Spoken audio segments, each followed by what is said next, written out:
It happened that while Jesus was praying in a certain place, after he had finished, one of his disciples said to him, "Lord, teach us to pray, just as John also taught his disciples." Now, I want us to notice some things that are very, very important here. I believe with all my heart it was a fearful thing to watch Jesus pray.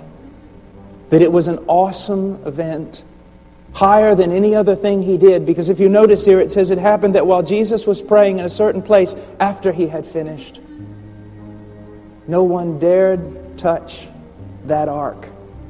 When he was bowed on his knees, when he was calling out to his Father, it was like no other thing anyone had ever seen on the face of the earth. And then he goes on and it says, one of his disciples said to him, "Lord, teach us to pray."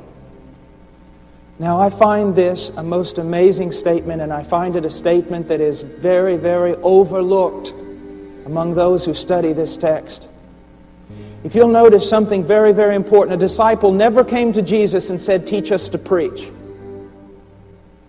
A disciple never came to Jesus and said, "Teach us to walk on water." A disciple never came to Jesus and said, "Teach us to raise the dead." A disciple never came to Jesus and said, "Teach us to cast out demons." Now, if you were to want to know how to play basketball, you probably wouldn't come to me because I know so little about basketball.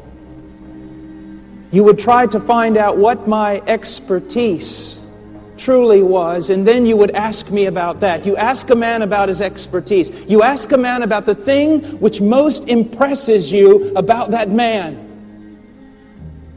I believe that without a doubt, the greatest demonstration of divine power was seen not when Jesus Christ raised the dead, and not when he walked on water, but when he prayed.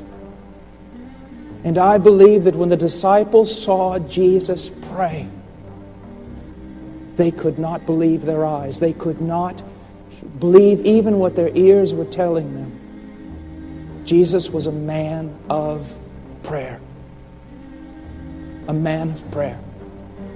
Now let me ask you a question. When people hear you pray, do they hear someone who knows God?